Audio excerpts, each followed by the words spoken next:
Assalamualaikum warahmatullahi wabarakatuh.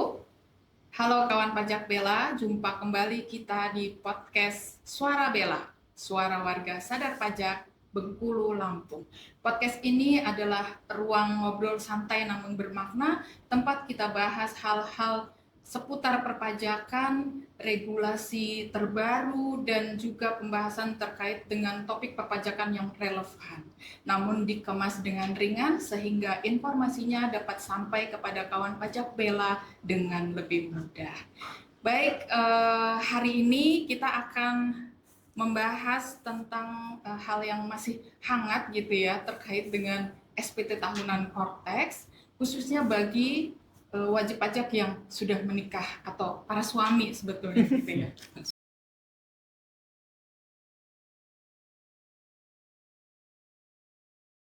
Belakangan ini banyak sekali yang bertanya gitu ya, ketika mereka mulai mengakses SPT tahunannya. Ini kenapa penghasilan istri saya tiba-tiba sudah nongol gitu ya di SPT saya gitu. Nah, nggak usah panik, kita sudah kedatangan tamu yang bisa kita tanya-tanya ya terkait dengan hal ini. Ada Kak Sondang. Halo Kak Sondang. Halo Boleh Mbak disapa Nani. dulu kawan pajak Bella. Iya, halo kawan pajak, senang sekali bisa kembali bertemu dalam Suara Bella. Dan ada Mas Andi. Iya, terima kasih. Halo kawan pajak, selamat beraktivitas, semoga tetap sehat ya, sehat selalu. Ya, baik Kak Sondang dan Mas Andi nih, yang saya tadi sudah ulas ya sedikit kemarin, banyak yang panik gitu mendapati bahkan beberapa kejadian template dari SPT-nya sebelum diapa-apain tuh tiba-tiba kurang bayar gitu kan. Iya. Ya, gitu loh. Ternyata setelah dicek penghasilan ada penghasilan lain gitu yang diperas itu bukan penghasilan saya. Setelah dicek asal pemotongnya ini mah istri saya gitu ya. Jadi kenapa sih kok bisa penghasilan istri itu masuk di SPT suami? Kesannya kayak iseng gitu ya. Benar, Ini Korteksnya ini tiba-tiba iseng bikin apa kaget ngapain? duluan kan. Betul, Ini penghasilan siapa nih? Kayaknya secara jumlah kayak kebayang. Nah, tapi ada juga yang gitu, oh keren juga ya. Iya. Gitu. Ada dua nih, ada yang bilang, Boleh tapi dijelaskan kaget kali ya. Iya, wajar sih ya, wajar. Karena kan pertama baru ketemu ngelihat Korteks sekali. Terus pas lagi melihat, tiba-tiba ada angka ya. Angka itu kan enak kalau pas di dompet, tapi kalau pas lagi di tulisan begitu kita gini, ini penghasilan yang mana? Penghasilan siapa? Dan tadi seperti dibilang, ternyata penghasilan istri. Jadi Mbak Nani dan kawan pajak, di Kortex itu ada fitur namanya pre-populated. Keren ya, pre-populated. Jadi kesannya bahasa Inggrisnya itu, tapi sebenarnya itu adalah ada data-data yang memang sudah ada sebelumnya, yang memang berkaitan dengan salah satu triggernya mungkin NIK kita dengan NIK pasangan. Nah, itu akan muncul langsung di Kortex. Ya mungkin karena memang saat ini kan adalah si Kortex ini kan adalah single source of truth ya. Dia itu tergabung terintegrasi dengan berbagai sistem informasi, berbagai sumber informasi lainnya. Contohnya salah satu selain Kemenkumham juga adalah dengan Dukcapil. Nah, itu yang menyebabkan bahwa triggernya tadi si NIK tadi mungkin jadi bukan mungkin si NIK tadi yang langsung memunculkan itu ke dalam data-datanya si wajib pajak. Pre-populated tadi itu ya. Iya, betul. Oh ya, itu yang paling utama ya. Diklik posting dulu. Memang kan selalu kalau misalnya kita lihat dalam cara-cara pembuatan SPT diingatkan klik posting dulu, tombol posting itu diklik sehingga nanti akan muncul data-data yang memang pre-populated tadi. Otomatis. Ya, jadi memang gitu ya kawan pajak. Kalau misalkan tadi kan kasusnya karena pasangan ya, keluarga istri ya. Dalam hal ini misalkan istri ya bekerja di perusahaan. Nah tadi yang disebut kata Kak Sondang sudah menggunakan NIK untuk membuat bukti potongnya. Jadi kalau NIK itu kan kalau dulu kita mungkin masih pakai NPWP suami, tapi kalau sekarang sudah bisa pakai NIK istri. Nah begitu NIK istrinya terdeteksi dia masih dalam satu digabung ya dengan suami dalam satu unit keluarga, maka secara otomatis bukti potong atas NIK itu juga akan ketarik ke suaminya tadi ya, karena kita sudah mengandung tadi ya sumber yang sama ya, single source of truth tadi, ngambil data dari Dukcapil. Oh ini ternyata satu kesatuan gitu ya, maksudnya satu unit perpajakan gitu. Tujuannya apa? Tujuannya tentunya untuk mempermudah Kak. Jadi ibaratnya kalau misalkan dia gabung, berarti kan nggak perlu lagi nih minta data ke istri kan, otomatis langsung masuk. Oh iya ternyata istri kan sebenarnya bisa kita identifikasi ya. dari lampiran SPT itu ketahuan pemberi kerjanya siapa. Oh ini mah tempat istri bekerja gitu. Iya. Jadi kita udah bisa tahu dari awal gitu ya. Istrinya satu ya. Iya, itu satu ya. Nah, oke, berarti ini bukan mata-mata ya, tapi karena Iya. memang ada toolsnya di situ Betul. yang sudah Betul. dilakukan, Betul. jadi mengintegrasikan data dari pihak lain. Oke, Iya. Nah. Jadi ya memang betul sih, nggak perlu ibaratnya kita minta lagi nih data punya istri, Iya. tapi otomatis dia dengan fitur prepopulate tadi langsung masuk ke akun korteksnya suami. Jadi jangan panik dulu nih kawan pajak. Oh ternyata itu bukan penghasilan suami, tapi bisa jadi penghasilan termasuk istri. jadi tidak perlu menginput manual, betul ya? Betul. Iya, betul. Artinya bisa meminimalisir kesalahan dalam Nah, menginput betul. angka. Yang gitu ya. digit-digitnya kecil itu kan bisa jadi selisih ya. Iya, betul. Itu sering terjadi soalnya dulu. Bawa hard copy-nya juga Iya, kadang-kadang udah lecek lah, benar. udah apa. Oh Iya, iya, nggak belum lagi kelihatan. permasalahan sulit meminta. Meminta. Gitu ya. Nggak enakan. Nah, betul. Nah, tapi Kak Sondang, memang boleh gitu ya digabung-gabung begitu kalau di aturannya? Ih, kalau secara aturannya, jadi ini kawan pajak ya, kalau ada bilang, dulu saya sebelum Kortex nggak apa-apa kok misalnya dipisah. Nah, jadi gini kawan pajak, sebenarnya ya, kalau misalnya secara aturan, di peraturan di Undang-Undang PPH itu disebutkan, kalau yang pasal 8 ya, jadi menyebutkan bahwa dari sistem pajak kita itu menganut bahwa keluarga itu merupakan satu kesatuan ekonomis. Keluarga itu siapa sih? Bapak, ibu, suami, istri, dan anak-anaknya. Jadi kalau misalnya ada penghasilan dari istri atau anak-anaknya ini digabungkan dalam satu rumah, yaitu dianggap dalam sebagai satu kesatuan. Mungkin apalagi kalau misalnya jangankan istri ya, kalau misalnya tahu sendiri kan kalau anak-anak sekarang mungkin udah ada yang punya penghasilan misalnya Belum dari dewasa ya? iya dari belum dewasa, atlet muda, atau misalnya iklan model iklan seperti itu penghasilannya digabungkan dalam satu keluarga ya, akan nanti dihitung dan dilaporkan oleh kepala keluarga. Jadi memang kalau misalnya dibilang itu apakah harus secara aturan ya, meskipun memang tetap nanti ada pilihan ya kalau misalnya, tapi secara aturan seharusnya sebagai satu suami, istri, dan anak-anak itu dianggap sebagai satu kesatuan ekonomis begitu. Di kartu keluarga ya. Di kartu keluarga, benar, nanti kita lihat. Kan kalau di kartu keluarga juga kelihatan ya, kepala keluarga, Iya. istri sebagai tanggungan ya, anak tanggungan.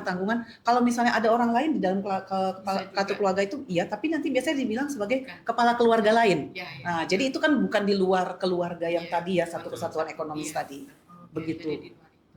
Oke, nah tapi bicara penghasilan keluarga sebagai satu kesatuan ekonomi berarti menggabungkan penghasilan dari seluruh Iya. anggotanya gitu. Heeh. Kalau penghasilannya digabung, nanti otomatis pajak terhitungnya Iya. dan terutangnya jadi lebih besar dong. Gimana Mas Andi? Iya, harusnya sih nggak selalu ya, dia nggak selalu jadi lebih besar. Justru kalau misalkan memang ada keinginan dari suami istri ini untuk menggabungkan NPWP, nanti malah administrasinya justru bisa jadi lebih sederhana. Karena kan tadi otomatis masuk, nanti tinggal diakui sebagai penghasilan final sebagai istri gitu ya. Tapi yang sering jadi pertanyaan di lapangan nih, Mbak Nani, itu justru ada pertanyaan untuk status, misalkan suami istri itu apakah memilih pisah harta atau menjalankan kewajiban sendiri, atau kita kenal istilahnya MT, memilih terpisah gitu ya. Beda dengan hidup berpisah ya, kalau berpisah itu cerai. Nah ini masih berpasangan, tapi dia memilih untuk pisah harta sesuai dengan dengan perjanjian Perjanjian ya yang sudah di dilakukan. depannya Mungkin pas punya menikah. pertimbangan masing-masing ya. Betul. Gitu.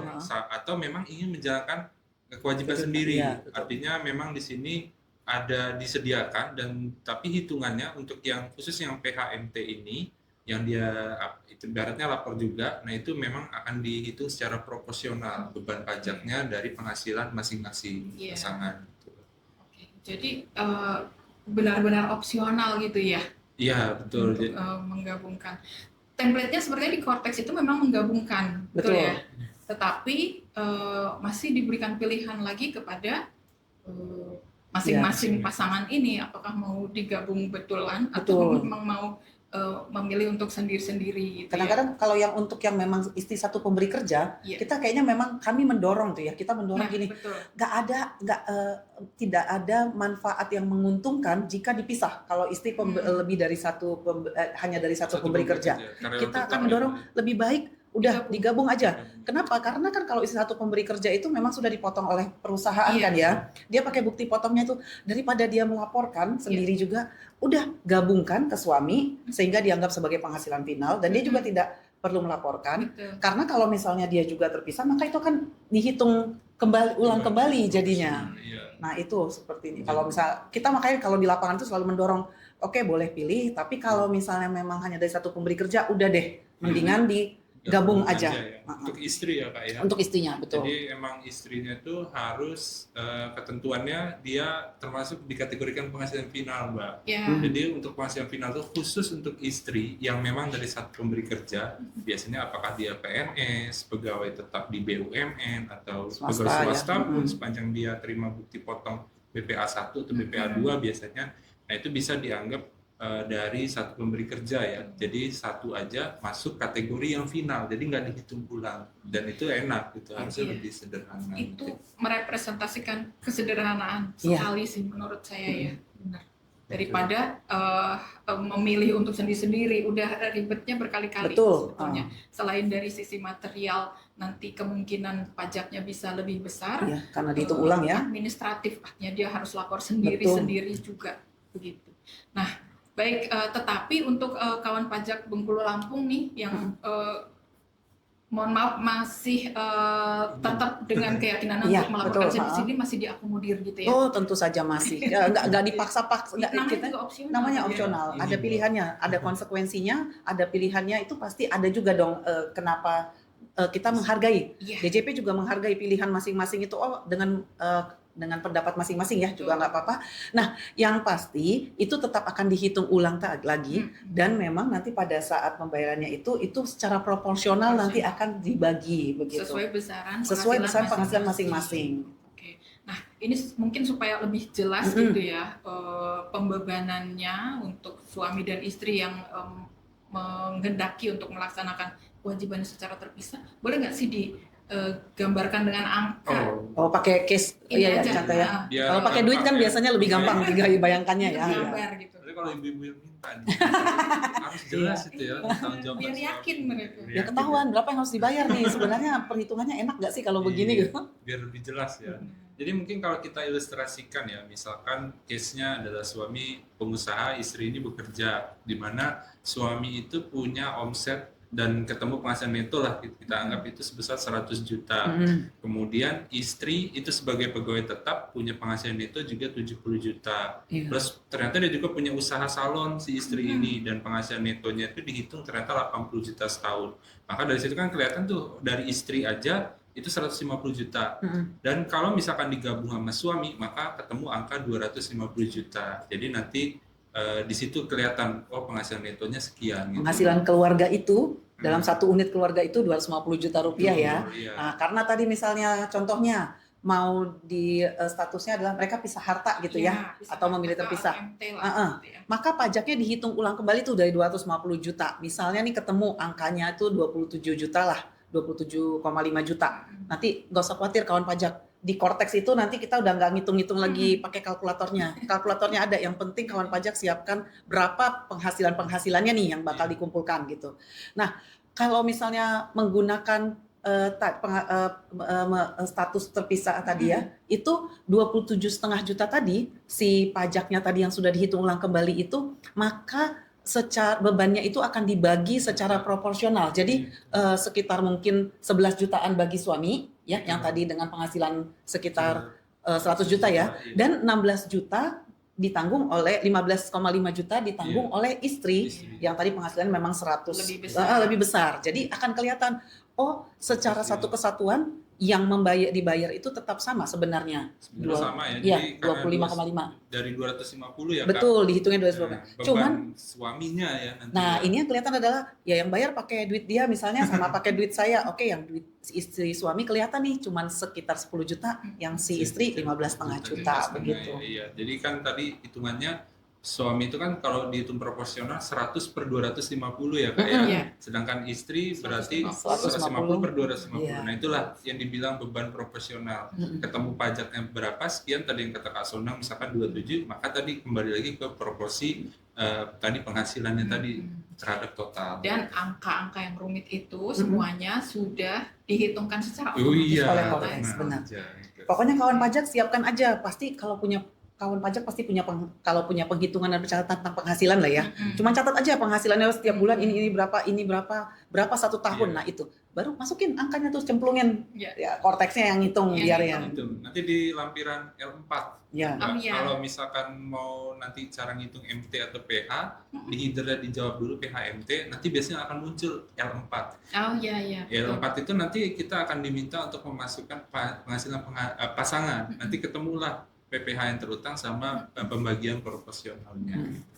Iya, yang kita atau kawan pajak juga harus tahu bahwa SPT tahunan di Kortex ini adaptif sifatnya ya. Jadi lampiran yang tadi muncul yang dimaksud ya L4 tadi itu karena kita memilih untuk status perpajakan iya, suami betul. istri itu terpisah, maka lampiran itu akan Baru muncul. muncul. Namun kalau menghendaki untuk tetap digabung pada isian di induk Di itu induk, ya. tidak perlu diisi Jangan ya, diisi. maka Di lampiran 4 itu skip tidak aja. akan muncul. Jadi digabung. Nah, baik, ini nggak terasa ya ternyata pembicaraan kita sudah sampai di ujung gitu ya. Namun sebelum kita akhiri, mungkin ada pesan yang ingin disampaikan oleh Kak Sondang dan Mas Andi. Ya, kalau Kak mungkin Pajak Bella nih. kalau pesannya ini karena memang pertama kali kita sama-sama melaporkan SPT tahunan PPh itu melalui Kortex, namanya juga yang pertama kali ya. Kita mau sama-sama mengencourage agar kawan pajak juga jangan khawatir. Jadi pelaporannya lebih akurat. Memang akan banyak mungkin kayak tadi kaget dengan fitur-fiturnya ya, tapi kita berharap fitur-fiturnya ini malah kaget yang senang karena pada akhirnya nanti kita akan melihat bahwa Kortex ini kita anggaplah sebagai asisten pribadi kita untuk membantu kita untuk menunjukkan informasi mengenai keuangan dan kewajiban perpajakan kita itu dengan lebih baik, lebih akurat dan lebih teratur seperti itu. Jadi mudah-mudahan nanti nggak ada lagi momen kaget-kagetan yang enak, maunya momen-momen kaget yang enak ya, yang ininya wah ternyata banyak ya penghasilan kita setahun ya. Nah begitu. Iya, memang ya. Jadi buat evaluasi kita juga ya, bener kan kita terima penghasilan dari itu berapa gitu ya. Nah, tapi di samping itu juga saya juga ingin menyampaikan kepada kawan pajak juga ya agar tetap waspada ya, karena kan sekarang lagi musim-musimnya mau deadline nih ya, deadline pelaporan SPT. Ada saja pihak yang tidak bertanggung jawab ya memanfaatkan situasi itu dengan mengatasnamakan ya Direktorat Jenderal Pajak, padahal modusnya ingin melakukan penipuan. Jadi DJP ya resmi itu tidak pernah meminta data pribadi yang sifatnya sensitif, apalagi kalau pembayaran juga nggak ada melalui saluran rekening pribadi transfer gitu ya. Pembayaran semua nanti lewat bank persepsi dan e-commerce yang memang sudah ditunjuk resmi, dan itu dimulai dengan pembuatan kode billing yang otomatis generate dari pelaporan SPT waktu kita submit. Kalau misalkan statusnya kurang bayar, kan berarti harus bayar. Harus ada kode billing. Kode billingnya itu generate otomatis dari Kortex. Jadi itu yang nanti akan masuk langsung ke rekening negara, bukan ke rekening yang lain gitu ya. Jadi itu berharap hati-hati. Kalau butuh informasi ya nanti bisa ya tanyakan ke petugas pajak di KPP ataupun di Kanwil kantor pusat BJP juga boleh gitu. Iya betul, ini poin krusial sekali ya bahwa seringkali penipu itu kan memang memanfaatkan momen-momen ya masa-masa panik ya. Kawan pajak lagi panik dengan sesuatu yang baru, tiba-tiba ada tawaran gitu ya, menggampangkan ya yang betul. Jadi kadang-kadang suka kurang aware gitu ya. Nah, jangan sampai niat baik untuk melaporkan SPT tahunan ini kemudian malah jadi korban penipuan gitu ya. Kami berharap kawan pajak bisa lebih waspada dengan semua hal ini. Pokoknya jangan mudah tergiur atas hal-hal yang ingin ditanyakan terkait dengan Kortex. Tentu kawan pajak bisa menghubungi pihak-pihak yang bisa bertanggung jawab gitu ya. Kawan pajak juga sudah paham gitu ya, mungkin sudah biasa berhubungan dengan AR atau penyuluh yang ada di KPP gitu ya. Dan baik kawan pajak, semoga informasi pada episode kali ini bisa bermanfaat bagi kawan pajak semua. Jangan lupa untuk selalu memantau informasi resmi dari Kementerian Keuangan dan Direktorat Jenderal Pajak. Dan supaya tidak ketinggalan berita, pastikan kawan pajak juga ikuti info pajak terkini dari konten-konten edukasi seru gitu ya lewat sosmed Kanwil DJP Bengkulu dan Lampung di @pajakbengkululampung Instagram ya. Bisa di-follow untuk bisa update informasi terkini. Jadi terima kasih, ini luar biasa Terima kasih, Mbak informasi Nani. yang sudah disampaikan walaupun singkat, tapi kita berharap ini benar-benar bisa membuka wawasan dari kawan pajak yang mungkin belum mendengar gitu ya. Terima kasih Kak Sondang, Sama-sama, Mbak Nani. Mas Andi juga. Selamat beraktivitas kembali. Sampai jumpa di lain kesempatan. Wassalamualaikum warahmatullahi wabarakatuh. Waalaikumsalam. Terima kasih kawan pajak.